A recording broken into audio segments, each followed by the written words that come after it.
میرے بھائی بہنوں، اس رات میں سارے رمضان میں بخشش ہوتی رہتی ہے، لیکن اس رات میں 4 آدمیوں کی بخشش نہیں ہوتی، باقی سب کی ہو جاتی اہل ایمان میں سے۔ تو 4 آدمیوں کی بخشش نہ ہونے کا مطلب یہ ہے کہ اگر یہ توبہ نہیں کرتے تو ان کے لیے معافی کوئی نہیں، اگر یہ توبہ کر لیں تو ایک دم معافی، ان کو بھی اللہ کی رحمت ان کو اپنے چھاؤں میں لے لے گی۔ پہلا ہے مدمن خمر، جو مستقل شراب کا عادی ہو، مستقل شراب پینے والا یا کوئی بھی نشہ کرنے والا جو آدمی کو مفلوج کر دیتا ہے۔ تو اس وقت میں نشہ خمر شرابی تھا، اب تو ہیروئن اور کوکین اور کیا کیا کو ٹیبلٹس بھی ایسی آ گئی ہیں، ایک ٹیبلٹ 5-5 ہزار کی ہے، اور ہمارے کالج سکول کے بچے بچیاں اس میں بالکل 16-17 سال کی عمر میں اس میں پھنسے ہوئے ہیں۔ تو مدمن خمرن، شراب پینے والے کی بخشش نہیں ہوتی۔ دوسرا کون ہے؟ عاق لوالدیہ، یہ عجب لفظ ہے، عاق۔ عاق عقا یعقو ہے، اس کا مطلب ہوتا ہے پھاڑ دینا، ٹکڑے ٹکڑے کر دینا۔ تو اس سے مراد وہ اولاد ہے جو مسلسل نافرمانی کر کے ماں باپ کے دل کو توڑ دیتی ہے اور چیر دیتی ہے۔ ایک ہوتا ہے کبھی کبھار آواز بلند ہو جانا، وہ تو ایک فطری چیز ہے کہ بیٹے کی آواز ماں کے سامنے بلند ہو جائے، باپ کے سامنے بلند ہو جائے، بیٹی کی آواز ماں کے سامنے بلند ہو جائے، باپ کے سامنے بلند ہو جائے، یہ نیچرل ہے، اس کو نافرمانی نہیں کہتے۔ یہ ایک وقتی طور پر ہوتا ہے، پیچھے وہ ان کو پھر بیٹے کو خیال آتا ہے تو وہ معافی مانگتا ہے جا کے، بیٹی کو خیال آتا ہے وہ معافی مانگتی ہے جا کے ماں سے، تو ان کو نافرمان نہیں کہتے۔ عاقہ وہ مرد، وہ عورت، وہ لڑکا، وہ لڑکی جو اپنے باپ اور ماں کے دل کے ٹکڑے ٹکڑے کر دے۔ آپ سے پوچھا گیا تھا یا رسول اللہ قیامت کب آئے گی؟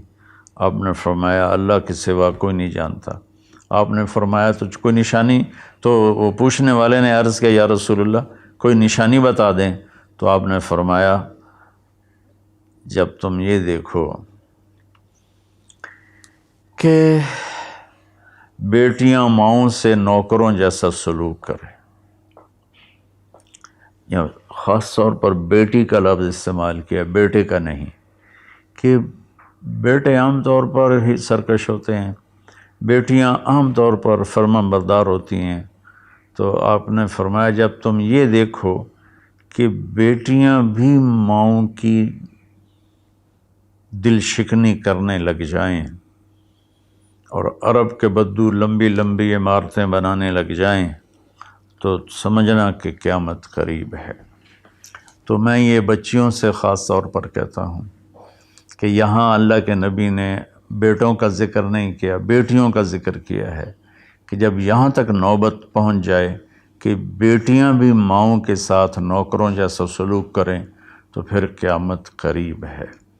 تو یہ بہت کامن ہو چکا ہے ہمارے گھروں میں، کیونکہ اس موبائل نے اور یہ کمپیوٹر نے، انٹرنیٹ نے ہماری ساری زندگی اس کے اندر کھپا دی ہے۔ ہمیں رشتوں کا لحاظ نہیں، رشتوں کی قدر نہیں، ایک دوسرے کے پاس ادب نہیں۔ میں جب بہت چھوٹا تھا تو میں نے اپنی ایک پچھلی نسل جو اب ساری ختم ہو گئی ہے، تو ان سب میں اپنے ماں باپ کا اتنا ادب ہوتا تھا کہ کوئی ان کے آگے چوں نہیں کرتا تھا۔ میں نے اپنے دادا کے بھائی کو دیکھا ہے، دادا کو میں نے بس ایسے حلیہ، ایسے کہ ہیولا سا ہے بھائی، یوں شکل تھی لیکن وہ یاد نہیں، دادا کے بھائی کو دیکھا ہے۔ تو دادا کے بھائی کے جو بیٹے تھے نا، جب ڈیرے میں بیٹھتے تھے تو اپنے والد کے سامنے نہیں بیٹھتے تھے، پیٹھ کے پیچھے بیٹھتے تھے، حالانکہ دین کی کوئی خبر نہیں تھی۔ یہ اس وقت کی معاشرت تھی، مشرقی معاشرت۔ اب بھی آپ جائیں تھر میں تو ہندو عورتیں ہوں گی، جب گاڑی آئے گی تو ایک دم اپنا گھونگھٹ نیچے کر لیں گی، حالانکہ ہندو عورتیں۔ یہ تہذیب مشرق ہے۔ تو اسلام تو ویسے ہی عریانی فحاشی کی اجازت نہیں دیتا، تو ہماری تو مشرقی تہذیب بھی اس بات کی حامل ہے کہ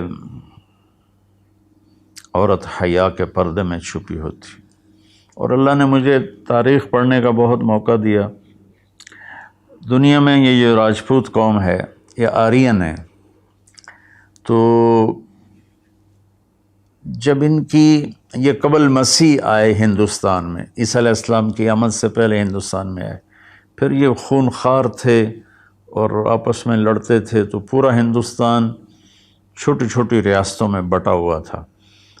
کبھی کسی راجا نے 5-10 ریاستیں فتح کر لیں ورنہ یہ اس طرح تقسیم تھا.